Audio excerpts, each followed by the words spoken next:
dans un endroit où il n'y a pas d'homme, où il n'y a pas de personne, tishtadel liot ish, fais en sorte, toi, d'être la bonne personne. C'est-à-dire, en gros, sois l'homme de la situation.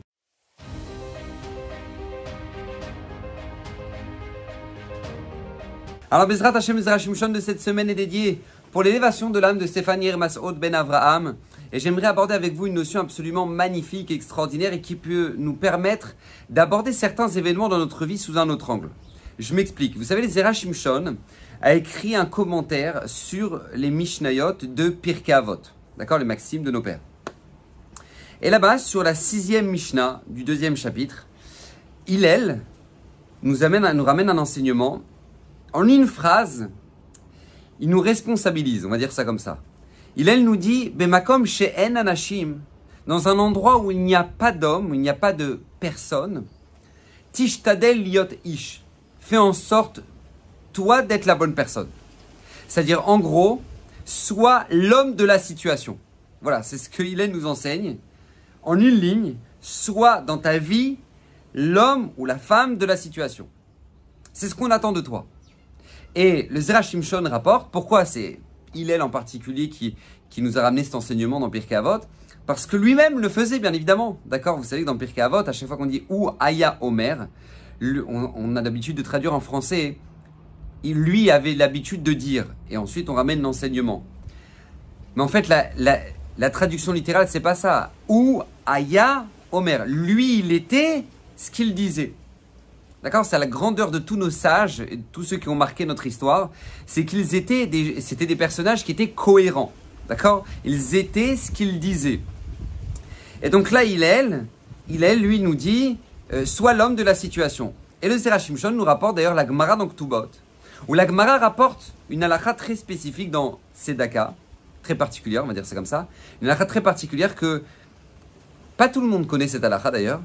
C'est que dans le domaine de la tzedaka, on doit aider la personne au niveau de son statut social. Alors je m'explique. Si par exemple une personne, d'accord, avant qu'elle perde tous ses moyens et qu'elle soit devenue très pauvre, était une personne qui avait un standing qui était vraiment élevé, eh ben, on doit faire en sorte, nous, et c'est comme ça que nous ramène la halakha, on doit faire en sorte de soutenir cette personne-là en lui ramenant, comme nous pouvons, ce standing de vie. D'accord? Et la Gemara nous en donne la preuve. La Gemara nous ramène, par exemple, que dans Ktuvot, il y avait une personne extrêmement noble qui a perdu tous ses moyens, qui a fait faillite complètement.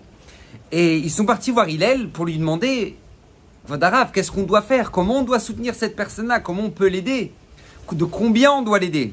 Parce que bien évidemment, on va voir les rabbinim pour savoir, pour évaluer. C'est comme c'est l'argent de tout le monde, donc on est obligé de voir les rabbinim pour leur demander combien on doit donner. Et donc ils vont voir Hillel. Il dit Hillel, qu'est-ce qu'on doit donner à cet homme-là? Il était extrêmement noble et il vivait avec beaucoup de moyens. Maintenant, il n'en a plus. Qu'est-ce qu'on doit faire? Et là, Hillel évalue et dit cette personne-là, au moins, elle doit avoir un cheval. Quand elle sort, elle doit être sur un cheval avec une personne qui tire le cheval pour elle, pour montrer le niveau du rang social qu'avait cette personne-là, d'accord? Et donc ils ont pris l'argent de la tzedaka pour un cheval et pour trouver quelqu'un qui puisse tirer le cheval pour cette personne-là quand elle sort dans la rue. Et ils ont trouvé personne pour tirer le cheval.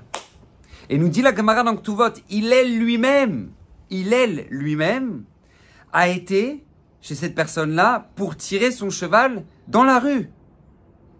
Parce qu'étant donné que c'était son statut social, il était tellement noble et que maintenant, même s'il a plus d'argent, on doit faire en sorte, dans notre tzedaka, de le maintenir parce que c'est vital pour lui, et ben Hillel lui-même a tiré le cheval, comme ça nous raconte la Gemara dans Ktuvot. Et de là, nous dit le Ezra Shimshon, de là nous enseigne Hillel, Bemakom she'en anashim, dans un endroit où il n'y a personne, tishtadel liot ish. Et ça, c'est un enseignement absolument extraordinaire et fondamental dans notre vie. Je vais vous dire pourquoi. Parce qu'en fait, il est attendu de chacun d'entre nous d'être la personne de la situation.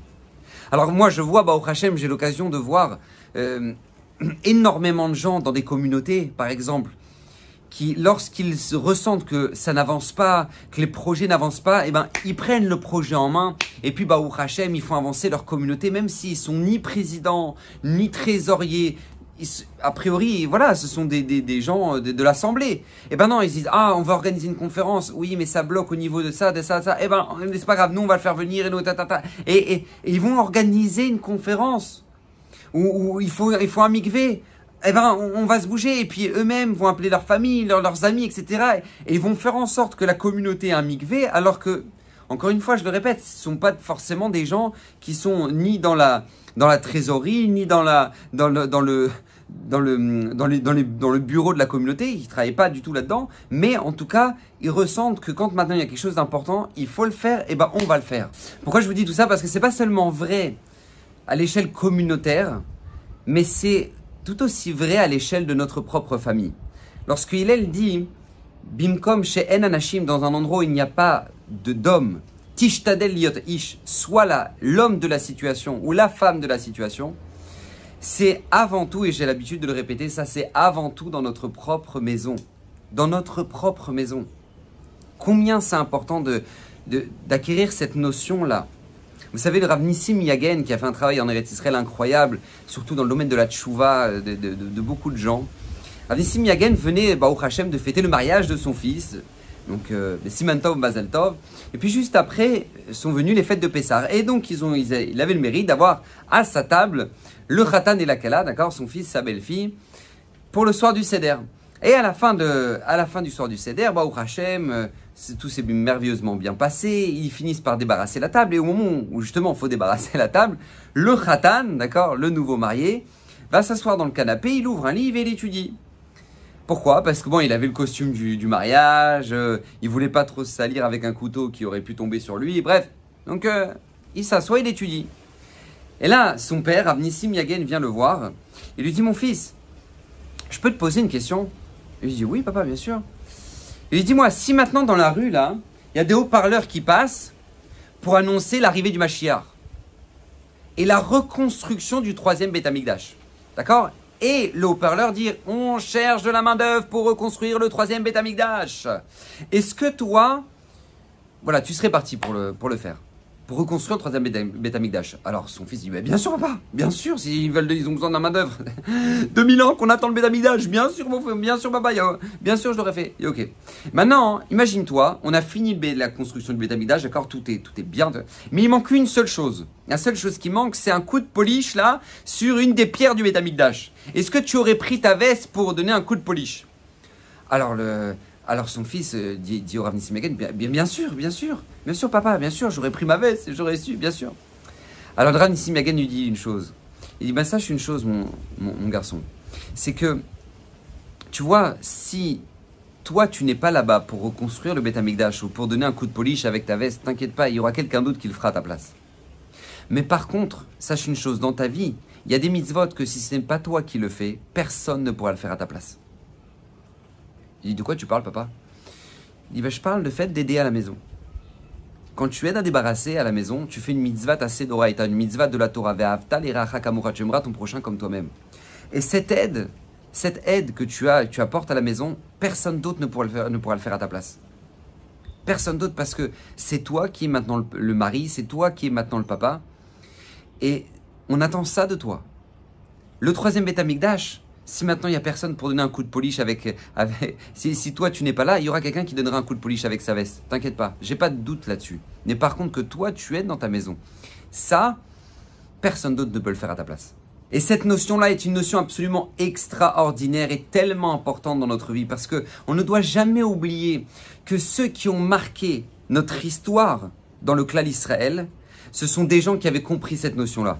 Que Bemakom chez En Ish, dans un endroit où il n'y a pas d'homme, soit l'homme de la situation. Narshon ben Aminadav, il était sur le bord de la mer. Et là maintenant, tout le monde, personne n'osait le mettre le pied dans l'eau. Est-ce qu'elle va s'ouvrir, elle va pas s'ouvrir? Narshon ben Aminadav, il y va, il fonce. Et grâce à lui, le Ham Israël va suivre.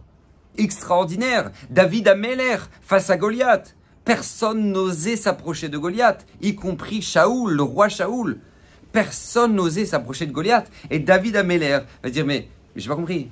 Il n'y a personne qui le fait taire, lui, là. C'est orgueilleux, il n'y a personne qui le fait taire. Et David Améler va y aller lui-même. Et la même chose avec Esther Amalka. Esther, au moment où maintenant elle est dans le palais, qu'est-ce que lui fait comprendre Mordechai? Il lui dit, Esther, t'es la femme de la situation, là, maintenant. Si toi, tu ne vas pas...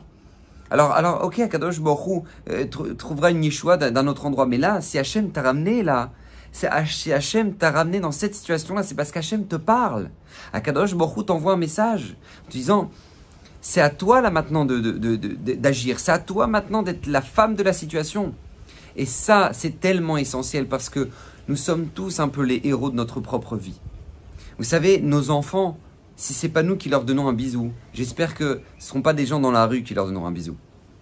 Non, c'est à nous de le faire. C'est à nous de leur donner de l'attention, c'est à nous de leur dire qu'ils sont les plus beaux, qu'ils sont les plus extraordinaires, qu'ils sont des enfants magnifiques. Et peu importe leur niveau scolaire, ils ont besoin de l'entendre de leurs parents, ils ont besoin de ressentir l'amour de leurs parents. Parce que le travail et le rôle qu'a un parent, personne d'autre au monde ne peut le remplir. Personne d'autre au monde ne peut le remplir. Moi, je vois des jeunes qui détestent leurs parents, qui haïssent leurs parents, parce que tout simplement, ils avaient besoin de l'amour de leurs parents, pas de l'argent de leurs parents. Pas des vacances de leurs parents, où ils vont finir dans un hôtel au Mexique ou dans un hôtel, peu importe. Et puis là-bas, les enfants ils font leur vie, les parents font leur vie, et puis ils sont même pas avec eux. Ils ont besoin, il y a quelqu'un qui est venu me raconter, là, il y a 2 semaines, qu'ils devaient partir en voyage, et puis c'est à cause d'un problème de passeport, ils se sont retrouvés à devoir rester chez eux, et puis ils ont dû annuler, et donc du coup, il me raconte lui-même, le père de famille, il me dit, on a trouvé des sorties à droite, à gauche, etc. Et puis ses enfants sont venus le voir et ils lui ont dit, mais papa, tu sais que c'était les vacances les plus extraordinaires de notre vie. Et lui, il était choqué, il avait prévu un voyage là-bas aux États-Unis, etc. Et lui, maintenant, il a ses enfants qui lui disent, papa, c'est les vacances les plus extraordinaires qu'on ait vécues. Pourquoi? Parce que tu étais avec nous. On a passé du temps ensemble, on a cuisiné ensemble, on s'est amusé ensemble, on a fait des parties de... Et ils se sont éclatés ensemble. Et ils ont senti que l'enfant a senti que le père était là. Et ça, c'est ce que elle nous dit. Dans un endroit où il n'y a pas d'homme, alors sois l'homme de la situation, sois la femme de la situation. Et combien ça va avant tout, ce principe-là doit exister avant tout dans notre propre maison, Bezrat Hashem. Que le mérite de Zera Shimshon vous protège et que Bezrat Hashem, toutes ces paroles soient pour l'élévation de l'âme de Stéphanie Masoud Ben Avraham et que le mérite d'Isra Shimshon, qui lui-même a promis que tout celui qui l'étudiera régulièrement méritera une multitude de bénédictions. Donc que Bezrat Hashem, toutes ces bénédictions demeurent sur vous, votre famille, qu'Hashem vous bénisse, partagez au maximum pour que la Torah d'Isra Shimshon puisse être connue du monde entier afin que son mérite puisse être profitable pour tout le clan d'Israël. Amen, va amen, à la semaine prochaine.